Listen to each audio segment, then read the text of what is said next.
एक जनसभा को संबोधित करते हुए उद्धव ठाकरे भाजपा पर खूब बरसे। उन्होंने कहा कि जब जब धर्म पर संकट आया तब तब भगवान कृष्ण, भगवान राम और मां भवानी ने अलग अलग रूप धारण कर राक्षसों का वध किया है और वही समय अब फिर आ गया है। हालांकि इस दौरान पटाखेबाजी के कारण उद्धव ठाकरे को बीच बीच में अपना भाषण रोकना पड़ा। उन्होंने अपने भाषण में क्या कहा, उनको ही सुनते हैं।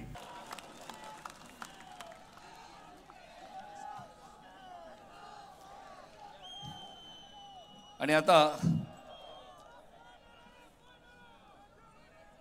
शिवसेनेचे पक्षप्रमुख आदरणीय उद्धव साहेब ठाकरे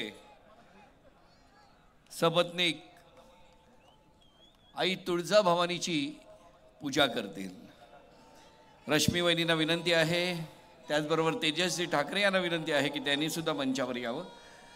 आदित्यजी ठाकरे शिवसेनेचे नेते, संपूर्ण ठाकरे कुटुंब आणि आपण सर्व आई तुळजाभवानी मातेची पूजा साहेब सपत्नीक पूजा करत आहेत। ही पूजा झाल्यानंतर संविधानासहित भारत मातेच्या प्रतिमेचं पूजन होणार आहे।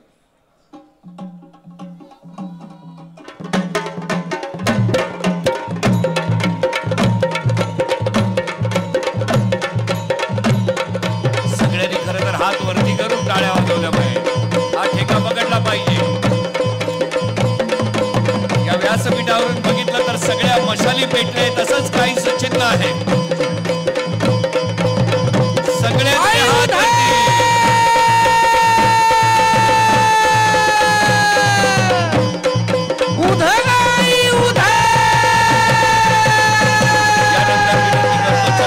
शिवाजी महाराज, त्याचबरोबर परमपूज्य डॉक्टर बाबासाहेब आंबेडकर, कैलासवासी प्रबोधनकार ठाकरे, हिंदू हृदय सम्राट वंदनीय शिवसेना प्रमुख बाळासाहेब ठाकरे, स्वर्गीय माँसाहेब यांच्या प्रतिमेचं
गोंधळी साकडे घालतोय।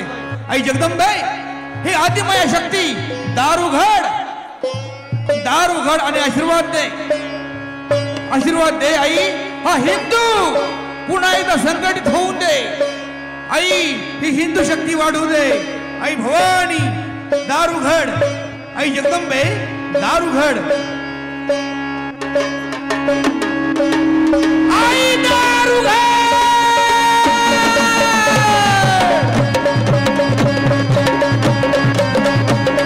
दारुगड भैया हगदा, दारुगड भैया दारुगड भैया दारुगड भैया हगदा, दारुगड भैया दारुगड भैया दारुगड भैया हगदा, दारुगड भैया दारुगड भैया दारुगड भैया हगदा,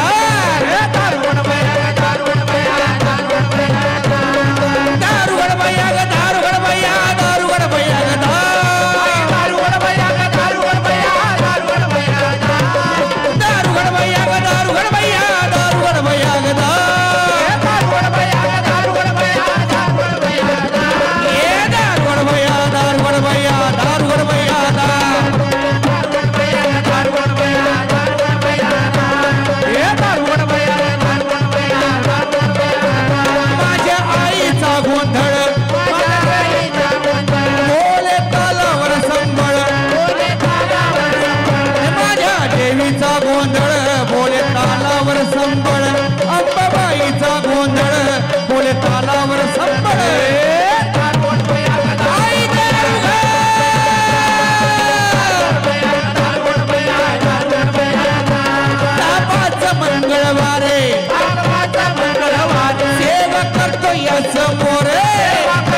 समोरे दारुगड भैया ग दारुगड भैया दारुगड भैया ग दारुगड भैया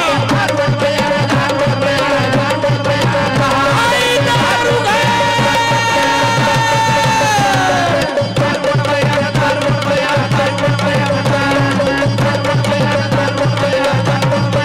तुळजा नावाची जगदंबा तुळजा नावाची जगदंबा आई दिसती ग मुळरंबा आई दिसती ग मुळरंबा तुळजा नावाची जगदंबा दिसती ग मुळरंबा नावाची जगदंबा आई दिसती ग मुळरंबा दारुगड भैया ग दारुगड भैया दारुगड भैया दारुगड भैया ग दारुगड भैया दारुगड भैया आई दारुगड आई भवानी दारुगड हे कुलस्वामी दारुगड हे जगदंबा दारुगड हे महालक्ष्मी दारुगड आई भवानी दारुगड दारुगड आई दारुगड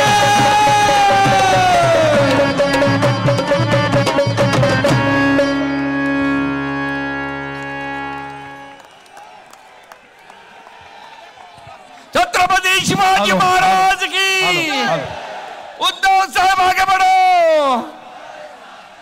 मी विनंती करतो शिवसेना पक्ष प्रमुख आदरणीय उद्धव साहेब ठाकरे यांना की त्यांनी या सभेला मार्गदर्शन करावं.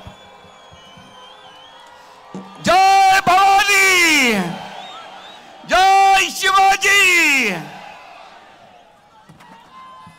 जमलेल्या माझ्या तमाम हिंदू बांधवांनो भगिनींनो आणि मातांनो हा गोंधळ आता आपल्याला महाराष्ट्राच्या कानाकोपऱ्यात घालायचा आहे आणि महाराष्ट्राची जी भवानी आहे तिला मी आज साथ घालतोय की बये दारुगड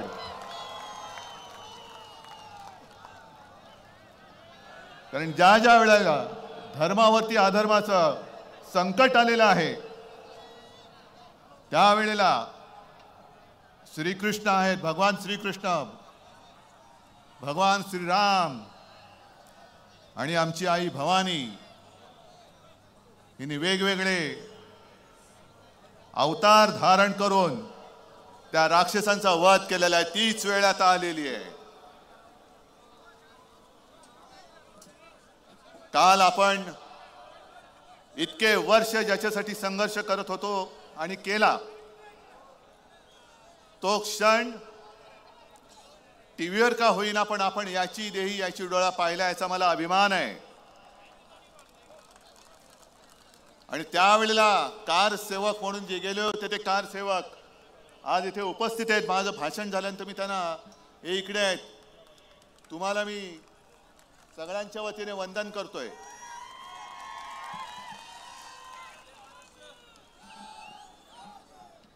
काल काळाराम मंदिरामध्ये मी गेलो होतो. सावरकरांच्या जन्मभूमीत मी गेलो होतो आणि अयोध्या ही प्रभू श्री रामचंद्राची जन्मभूमी आहे. पण हा माझा जो परिसर आहे पंचवटी आणि नाशिक ही प्रभू श्री रामचंद्राची पराक्रम भूमी आहे. आणि असं म्हणतात की आता जिथे ते मंदिर आहे तिथेच पर्णकुटी होती जिथे भगवान श्रीराम सीतामाई लक्ष्मण हे तिकडे राहिले होते. शुपर्णखेचं नाक आणि कान हे सुद्धा प्रभू रामचंद्रांनी इथेच कापलेलं आहे. आणि मग त्याच्यानंतर जवळपास 14,000 राक्षस हे प्रभू रामचंद्राला मारायला आले होते. आणि आता जसं माझ्या समोर हे भव्य दिव्य स्वरूप आहे तसं तेव्हा प्रभू रामचंद्राने अति भव्य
हॅलो चेक. अरे फटाक्याच्या ठिकाणी कोण असेल पाणी होत ना त्याच्यावरती उलट कर.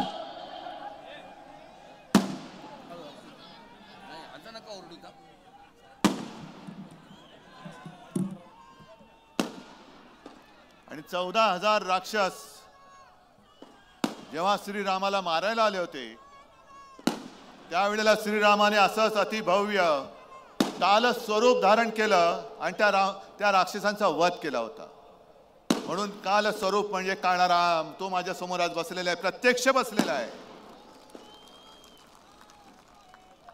आम्ही कुठे राम मंदिराला विरोध करतो अशातला भाग नाही, कारण तो आमच्या अस्मितेचा प्रश्न आहे. काल मला शिवसेना प्रमुखांची नक्कीच आठवण आली, आपल्यालाही आली असेलच.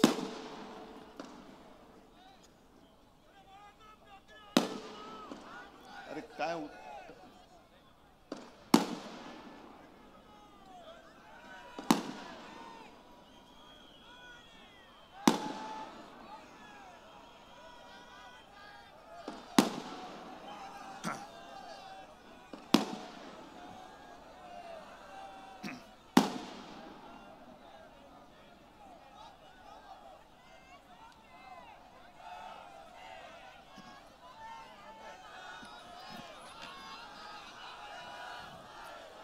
कारण त्यावेळेला शिवसेना प्रमुखांनी जे काही केलं होतं ते आता त्यावेळेला शेंबड्या वयात असणाऱ्या लोकांना माहिती पण नसेल.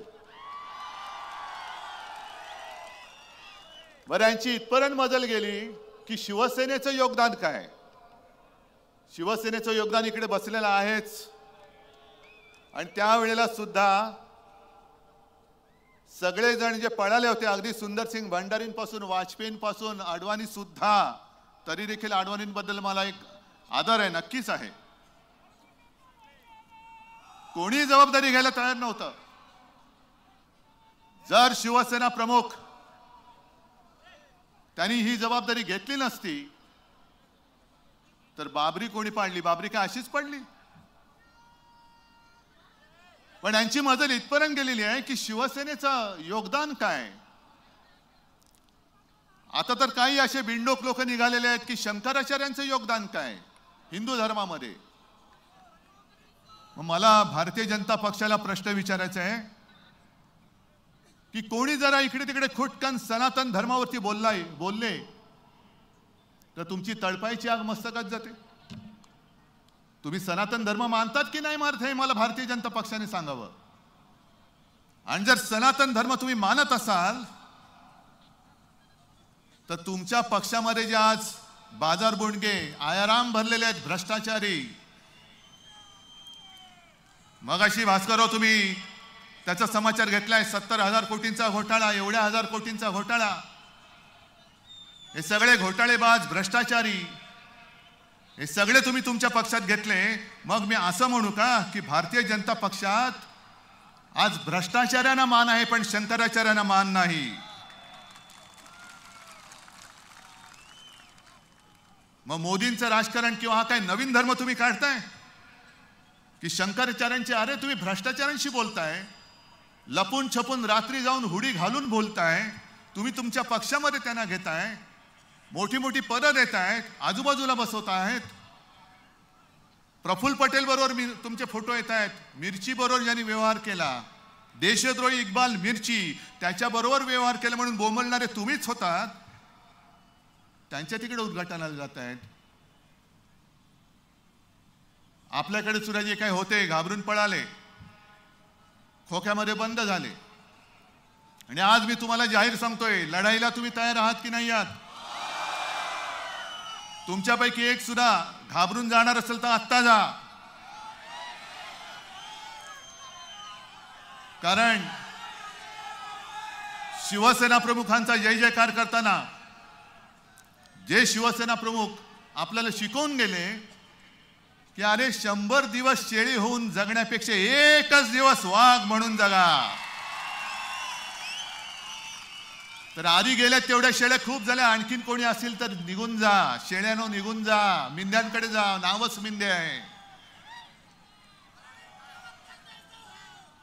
आणि एवढं सगळं भ्रष्टाचारी म्हणून बोलल्यानंतर लोकांसमोर तोंड दाखवल्याने लाज वाटत नाही, पण मला खरंच आश्चर्य वाटतं की हिंदुत्व हिंदुत्व हिंदुत्व सनातन धर्म नुसतं बोलणाऱ्या भारतीय जनता पक्षाला भ्रष्टाचारांना पटवण्यासाठी सगळे खोके आहेत, सगळी पदं आहेत, पण धर्माची शिकवण देणाऱ्या शंकराचार्यांना तुम्हाला भेटण्याची सुद्धा तसदी घेण्याची वेळ नाही. कोणतीही अवदस आहे, कोणता धर्म आहे, हा कोणता तुमचा हिंदू धर्म आहे? आणि अशी काय घाई झाली होती? आम्हाला घाई होतीच, पण ही घाई रामनवमीपर्यंत तुम्ही थांबला असता तर आम्ही तुम्हाला काही घाई केली नसती. आम्ही हा विषय केव्हा घेतला होता आणि म्हणूनच आम्ही भारतीय जनता पक्षाला पाठिंबा दिला होता.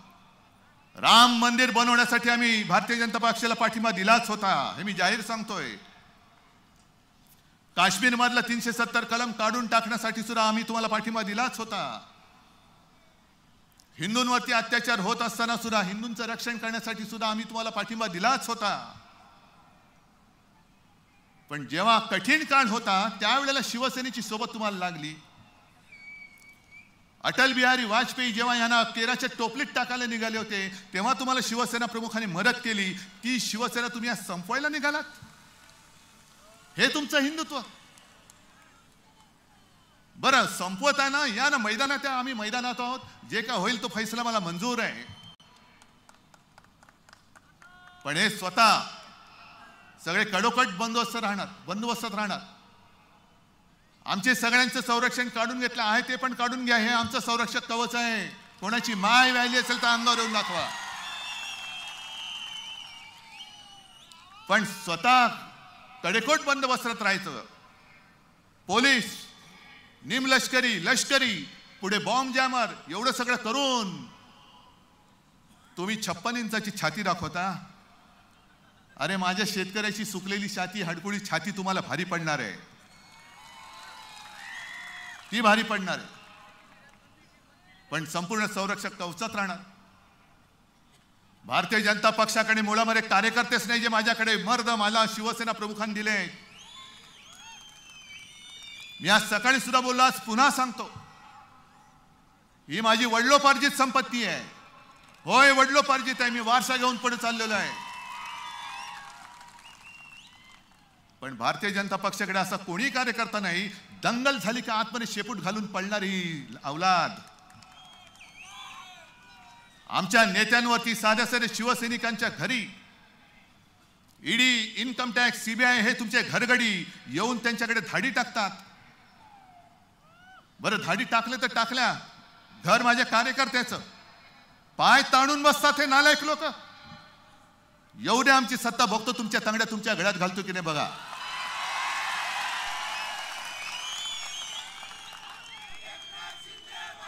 पण एका बाजूला स्वतः कडेकोट बंदोबस्तात राहणार, दुसऱ्या बाजूला तुमच्या यंत्रणा, तुम्ही शासकीय यंत्रणा, त्या शासकीय यंत्रणांचा पगार माझ्या या सर्वसामान्य माणसाच्या खिशातून जातो हे त्या यंत्रणावाल्यांनी सुद्धा लक्षात ठेवावं. भेकड लेखाचे हे बीजेपी म्हणजे भेकड जनता पार्टी नाव ठेवा. आता भेकड जनता पार्टी भेकडांची पार्टी आहे. एक तर स्वतःमध्ये कर्तृत्व नाही, नेता तर कोणी देऊ शकत नाही, भाकड तर आहातच, पण भेकड सुद्धा आहात.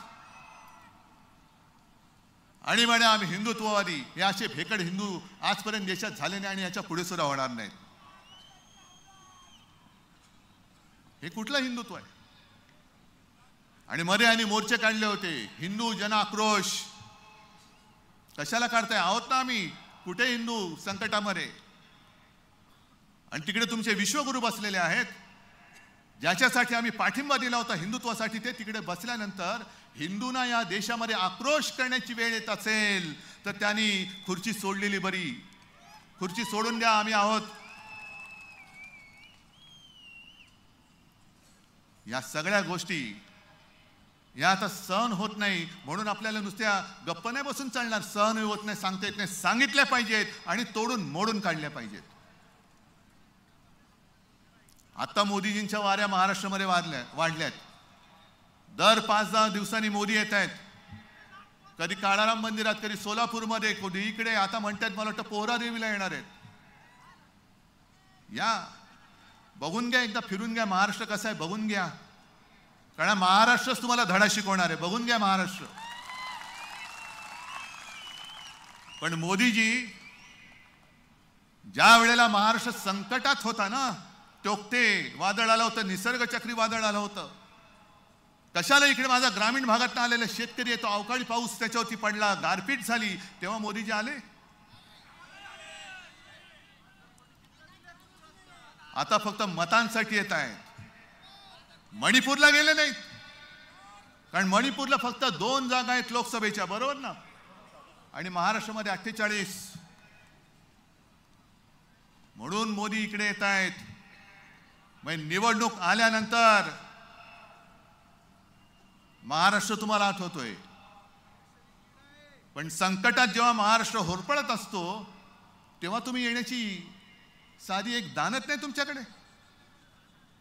टोकते वादळ जसं महाराष्ट्रावरती आदळलं, गुजरातवरती सुद्धा आदळलं, पण महाराष्ट्राने मागून सुद्धा पैसे दिले नाहीत. पण पंतप्रधान गुजरातला धावत गेले आणि मागता न मागितले तरी सुद्धा 1000 कोटी गुजरातला देऊन आले. महाराष्ट्राला दिला ठेंगा. काय तुम्ही देशाचे पंतप्रधान आहात की गुजरातचे आहात? म्हणजे देश के लिए मन की बात आणि गुजरात के लिए धन की बात. का तुम्ही विष फिरताय? गुजरात आमचा सुद्धा आहे. आमच्यामध्ये सुद्धा इकडे गुजराती माता भगिनी बांधव सगळे राहत आहेत, वर्षानुवर्ष राहत आहेत, हिंदू म्हणून राहत आहेत. मी काल तिकडे गेलो, देवळाली बघितली, भगूर बघितलं, नाशिक बघितलं, अनेक आहेत आपल्याकडे गुजराती आहेत, मुंबईमध्ये आहेत, देशभर पसरलेले आहेत. पण तुम्ही आता हिंदूंमध्ये जो भेदभाव करतात ना, ते हिंदूंमध्ये विष कालवतात, ते घातक आहे. अगदी 92-93 साली सुद्धा ज्या मुंबईमध्ये दंगली पेटल्या होत्या, तेव्हा जा तिथल्या गुजराती बांधवांना आणि उत्तर भारतीयांना सुद्धा विचारा की तुम्हाला कोणी वाचवलं होतं? शिवसेनेने वाचवलं होतं. आम्ही भेदभाव नव्हता केला की अरे कोण आहेस तू, मराठी आहेस, गुजराती आहेस का आणखीन कोणी आहेस, नाही केला. कोरोनामध्ये सुद्धा जेव्हा मी मुख्यमंत्री होतो, संपूर्ण महाराष्ट्र माझं कुटुंब आहेच, मी कुटुंबवत्सल आहेच. आणि म्हणूनच मी मध्ये ज्या वेळेला माझ्यावरती घराणेशाहीचा आरोप केला गेला तेव्हा मी म्हटलं होतं की अरे घराणेशाहीचा आरोप कोणीतरी घरंदाज माणसाने केला तर मला त्याला उत्तर द्यायला आवडेल, पण घरदार सोडून माझ्या घराणेशाहीवरती आरोप करणार असेल तर ही माझी घराणेशाही, हे माझं घराणं आहे, महाराष्ट्र माझं कुटुंब आहे, त्याच्यामध्ये गुजराती सुद्धा आहेत, मराठी तर आहेतच, माझ्या हक्काचे आहेत.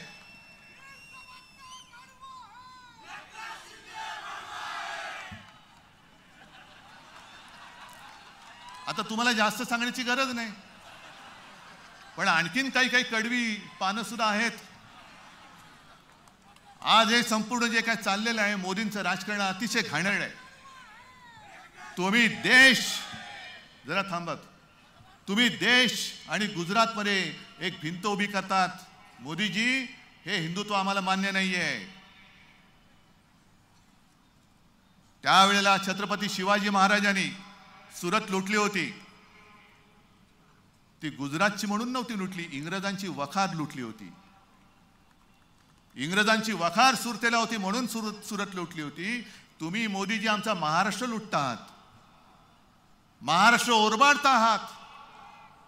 गुजरात तुम्ही समृद्ध करा, आम्हाला आनंद होईल, पण जे माझ्या महाराष्ट्राच्या हक्काचं वैभव आहे ते तुम्ही ओरबाडता आहात, हे आम्ही ओरबाडू देणार नाही. त्याच्यासाठी आज आम्ही तुमच्या समोर लढायला उभे आहोत. आणि मिंदे जे बोलतात ना, यांनी बाळासाहेबांचे विचार सोडले. अरे मिंद्या, तुझ्या समोर महाराष्ट्र ओरबाडला जातोय आणि तू शेपूट हलवत दिल्लीची चाकरी करतोयस, शेपूट हलवत बसतो खुर्चीसाठी. हे बाळासाहेबांचे विचार, हे बाळासाहेबांचं हिंदुत्व, हे शिवसेनेचं हिंदुत्व. आधी काही दिवसापूर्वी पंतप्रधान माझ्या कोकणात जाऊन आले, सिंधुदुर्गात. नौदल दिन होता तो बरं वाटलं की तिकडे सुद्धा नौदलाचा दिन साजरा केला. एक बडे छत्रपती शिवाजी महाराजांचा पुतळा त्यांनी बसवला. कोकणवासियांना वाटलं काहीतरी कोकणात येईल, कसलं काय आणि कसलं काय. हे गेले आणि तिकडे येणारा तो पाणबुडी पर्यटनाचा प्रकल्प तो सुद्धा गुजरातमध्ये नेला. क्रिकेटची फायनलची मॅच सुद्धा तिकडे गेली, नाहीतर आपण जिंकलो असतो.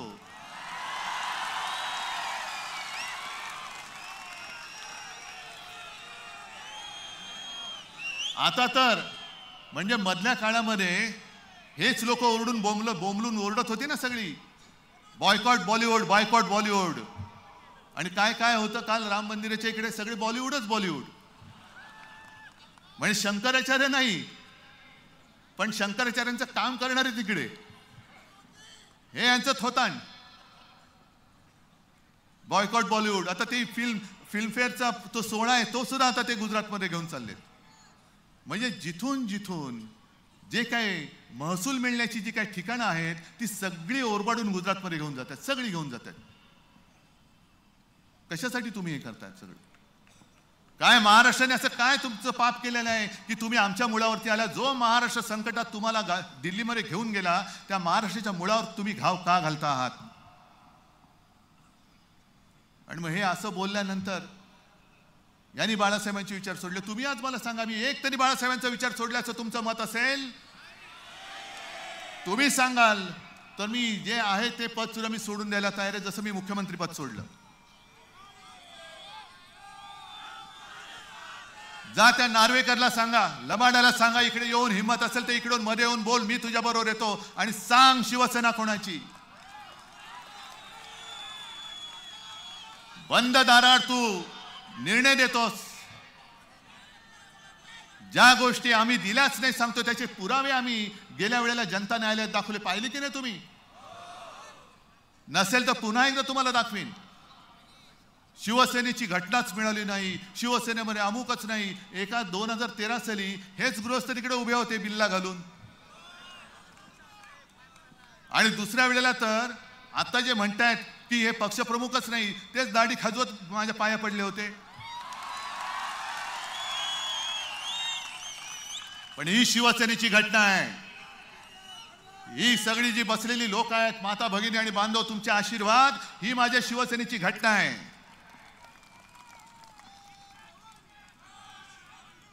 तुमच्याकडे शंकराचार्यांना मान नाही, तुमच्याकडे तुमच्या मित्रांना स्थान नाही.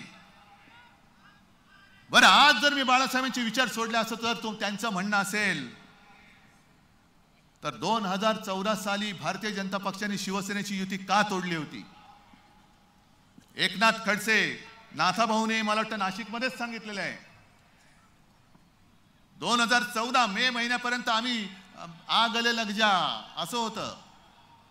मी तिकडे दिल्लीत गेलो होतो, मला बोलवलं होतं राष्ट्रपतींकडे पाठिंबा देण्याच्या पत्रावरती सही करायला. जूनचा महिना होता. तोपर्यंत शिवसेना हिंदूवादी होती, हिंदुत्व होती, हिंदू होती. मग जून ते ऑक्टोबर असं काय नेमकं घडलं? असं आम्ही काय धर्मांतर केलं की तुम्ही शिवसेनेची युती तोडलीत? आणि आज मी तुम्हाला पुन्हा एकदा सांगतो, आज सुद्धा ती जी व्यक्ती जिवंत आहे भारतीय जनता पक्षामध्ये, ती एक जबाबदार व्यक्ती आहे. 2014ला भारतीय जनता पक्षाने आपल्याशी युती तोडली आणि तुमच्या मेहनतीच्या बळावरती एकट्या शिवसेनेचे युतीशिवाय 15 दिवसात 63 आमदार महाराष्ट्राने निवडून दिले. आणि ती व्यक्ती जेव्हा आपली युती तुटलेली होती, निवडणुका झालेल्या होत्या, हेच दाढीवाले बुवा विरोधी पक्ष नेते होते. त्यावेळेला ती व्यक्ती माझ्याकडे आली आणि मला त्यांनी स्वच्छ शब्दात सांगितले की उद्धव, मला पहिल्यांदा तुझं अभिनंदन करायचंय.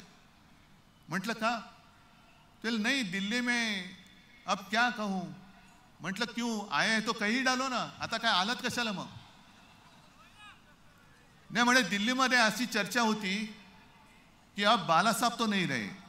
2014 साली, म्हणजे बघा किती हरामी लोक आहेत. 2012 साली शिवसेना प्रमुख, त्यांना असं वाटतं की आपल्यातून गेले, पण आज सुद्धा बाळासाहेब आमच्या मनामध्ये आहेत. पण 2014 साली दिल्लीत हा विचार चालला होता कि अब बाला साहब तो नहीं रहे, ये उद्धव अकेला कुछ कर नहीं सकता और ये शिवसैनिक हैं, उद्धव के साथ जा नहीं सकते, अब समय आया है शिवसेना को खत्म करो, शिवसेना को खत्म करो। अरे इसके आएंगे तो कितने 5 या 10 सीटें आएंगी, लेकिन तूने तो कमाल किया, तुझे 63 आमदार आले, दिल्ली आता तुला घाबरते। 2014 साली सुद्धा शिवसेनेला खतम करण्याची भाषा करणारी लोक, काय आम्ही तुमचा गुन्हा केला होता? म्हणून सकाळी सुद्धा जे म्हटलं ना की राम हे एकवचनी होते, सत्यवचनी होते। मी शिवतीर्थावरती शिवाजी महाराजांच्या साक्षीने माझ्या आई वडिलांची शपथ घेऊन सांगितलं की अमित शहाने जे माझ्याबरोबर वचन दिलं होतं, मला वचन दिलं होतं ते त्यांनी मोडलं, नाही पाळलं त्यांनी। पण वचन मोडून सुद्धा तुम्ही स्वतःला रामभक्त मानता। जर वचन पाळलं असतं तर आज देवेंद्र फडणवीसला अर्धा नाही पाव मुख्यमंत्री जे झालेत ते आता ते पूर्ण मुख्यमंत्री झाले असते 2.5 वर्ष। काय फरक पडला असता? जी काय तुम्ही फोडाफोडी केलीत ती फोडाफोडी न करता आज अख्खीच्या अख्खी ही शिवसेनेची खरी ताकद तुमच्या सोबत राहिली असती आणि आता तुम्हाला महाराष्ट्रामध्ये वारंवार यावं लागतंय। ती येण्याची गरज लागली नसती। महाराष्ट्राने म्हणजे शिवसेनेने पुन्हा एकदा तुम्हाला सन्मानाने दिल्लीत पाठवलं असतं। पण तुम्ही घर फोडता, पक्ष फोडता, पक्ष पळवता, पक्ष चोरता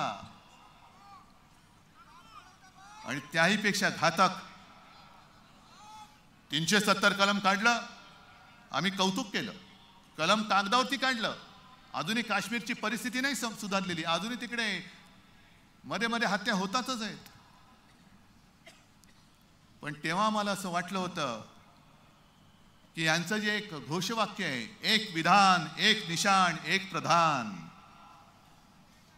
म्हणजे एक आमचा तिरंगा असेल, पण तो तिरंगा नाही आता असं म्हणतं त्या नड्डांच्या बोलण्याप्रमाणे की एक निशाण म्हणजे फक्त भाजपाचं निशाण, एक विधान म्हणजे मोदी लिहितील ते विधान आणि एक प्रधान म्हणजे तेच प्रधान, बाकी होणार नाही। हे चालणार आहे तुम्हाला? एक निशाण ते माझ्या भारत मातेचा तिरंगा असेल, भाजपचा फडका नसेल, आणि एक विधान हे माझ्या डॉक्टर बाबासाहेब आंबेडकरांनी लिहिलेलं संविधान असेल, भाजपने लिहिलेलं विधान नसेल, आणि एक प्रधान तो माझ्या जनतेने निवडून दिलेला असेल, तुमचा ईव्हीएम मधनं आलेला प्रधान नसेल। ज्या दिशेने आपण चाललेलो आहोत ही दिशा देशाला हुकुमशाहीकडे नेणारी आहे। मी मोदीजींचा विरोधक नाही, मी व्यक्तीचा विरोधक नाही, मी आज सुद्धा त्यांना नरेंद्र भाई म्हणतो, कारण माझे त्या काळामध्ये संबंध त्यांच्याबरोबर चांगले होतेच, हे मी जाहीर सांगतो। मला लपवण्याची गरज नाही आणि मला लपवणं माझ्या वडिलांनी शिकवलेलं नाही।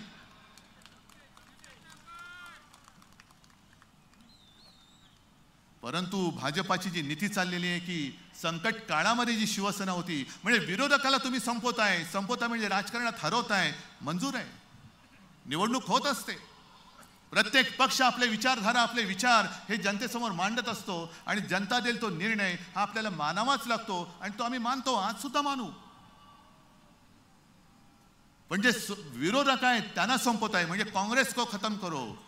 अरे मित्र पक्ष, आम्ही तुमचे मित्र पक्ष होतो, आम्हाला खतम करायला निघालात तुम्ही, आमच्या मुळावरती आलात। जे हिंदुत्व या देशामधली पहिली हिंदुत्वावरती निवडणूक ही शिवसेनेने 1987 साली जिंकली, त्याच्यानंतर देशाला हिंदुत्वाची दिशा सापडली। आणि जेव्हा पार्ल्याची पोटनिवडणूक शिवसेना प्रमुखाने हिंदुत्वाच्या विषयावरती जिंकली, त्यावेळेला भारतीय जनता पक्ष वाजपेयींच्या नेतृत्वाखाली गांधीवादी समाजवाद करत होता। शिवसेनेच्या विरोधात ती सुद्धा निवडणूक ते लढत होते, म्हणजे आमच्या विरोधात होते ते। मग ज्यांनी तुम्हाला दिशा दाखवली त्यांच्या मुळावरती तुम्ही येताय। म्हणजे तुम्हाला विरोधक नको, तुम्हाला पक्ष मित्र पक्ष नको, एवढंच नाही तर तुम्ही तुमच्या पक्षातले नेते संपवायला निघालात। किती भयानक आहे राजकारण। म्हणजे मी आणि फक्त मीच। त्या मध्य प्रदेशमध्ये शिवराज सिंग त्यांनी निवडणूक जिंकून दिली, त्यांची मध्ये बातमी आली होती, त्यांच्या घराचं नाव लिहिलंय मामा का घर, मामा बनवला त्याला, मामा बनवला। म्हणजे किती ही नीच लोक आहेत की वापर करून कसे फेकतायत. झालं, देवेंद्रांना फेकलं, मिंद्यांना फेकतील, शिवराजांना फेकलं, तिकडे वसुंधराजेंना फेकलं, छत्तीसगडमध्ये त्यांच्या आणखीन कोणाला फेकलं. मला आता भीती वाटते. योगी जी आप संभालो. मैं आपको सलाह नहीं दे रहा हूं और आपको मेरी सलाह मानने की आवश्यकता भी नहीं. पण ज्यांना जे त्यांना असं वाटतं की हे माझे प्रतिस्पर्धी होऊ शकतात, त्यांना आजपर्यंत भाजप संपवत आलेलं आहे. योगीजी आपका पद संभालो. कारण उत्तर प्रदेशमध्ये जास्तीत जास्त खासदार निवडून येऊ शकतात. उद्या खासदार निवडून आल्यानंतर काहीतरी असं प्रकरण काढतील की योगीजींना सुद्धा काढून टाकतील.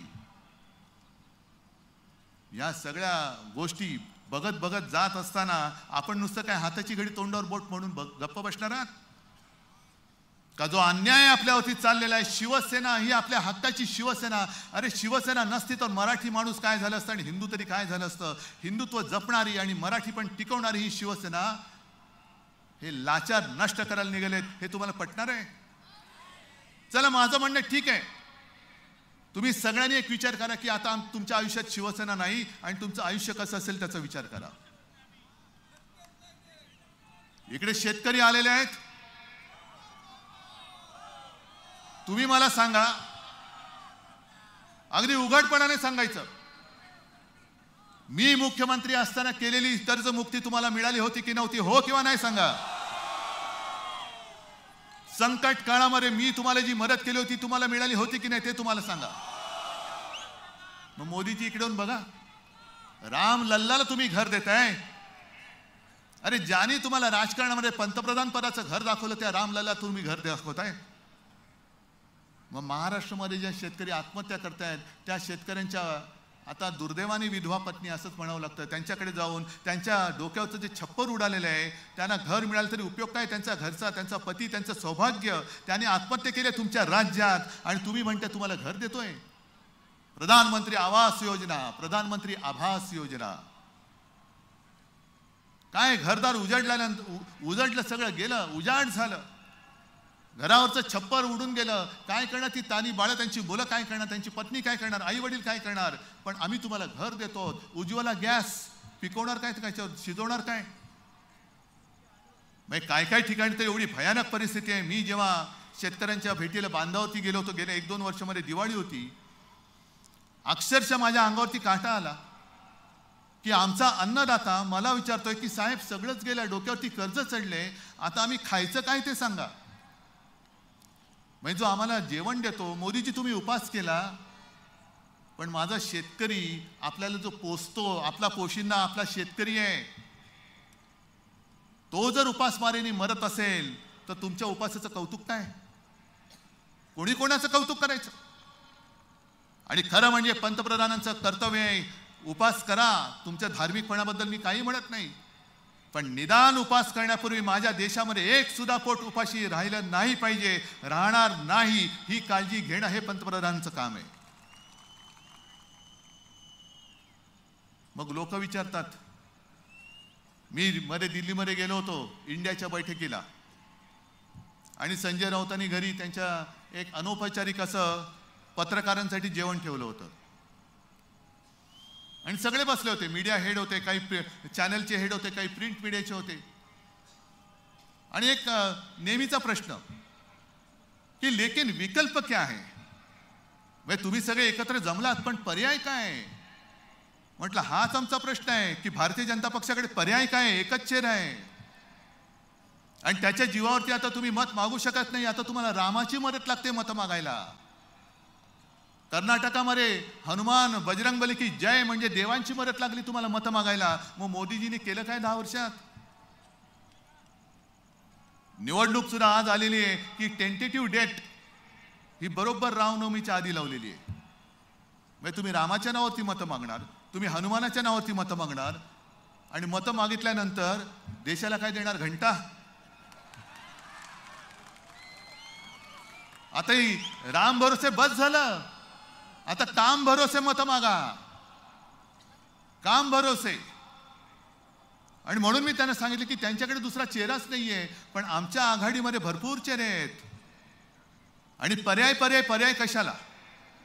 मग मी पत्रकारांना प्रश्न विचारला, तोच तुम्हाला सांगतो. मी त्या पत्रकाराला सांगितलं की तुम्ही माझ्या समोर बसला आहात, तुमच्या समोर टेबल आहे, तसाच तुम्ही विचार करा. तुमच्या समोर टेबल आहे आणि त्या टेबलवरती 2 पेले ठेवलेले आहेत. एका पेल्यामध्ये प्रयोगशाळेमध्ये चाचणी केलेलं विष आहे, विष जे घेतल्याबरोबर प्राण जाईल असं त्याच्यावर लिहिलेलं विष. आणि दुसरा पेला आहे त्याच्यामध्ये माहिती नाही काय आहे, पण निवडणूक आहे. एक पेला तुम्हाला प्यायचा आहे, मग विष लिहिले तो पेला पिणार की जे माहिती नाही तो पेला पिणार? काय पिणार? दुसऱ्या पेल्यात विष असेल, अमृतही असेल, पाणी असेल, लिंबू पाणी असेल, पण समोर विष दिसतंय. यांचा कारभार 10 वर्षाचा दिसतोय आणि जातीपातीमध्ये दंगे भडकवण्याचं सुद्धा यांचं काम तुम्हाला दिसतंय. नोकऱ्या नाहीत, शेतकऱ्यांचं उत्पन्न दुप्पट वाढलं असेल, पुन्हा द्या मत त्यांना, वाढले दुप्पट. पीक विमा योजना काय लाभ झालाय? महिला इकडे आल्यात, उज्ज्वला योजना मिळाले, तुमच्या घरामध्ये कोणाला तरी नोकरी मिळाले, तुमच्या गावामध्ये नवीन उद्योग कोणता आलाय, मग कशासाठी मत देणार? कशासाठी मत देणार?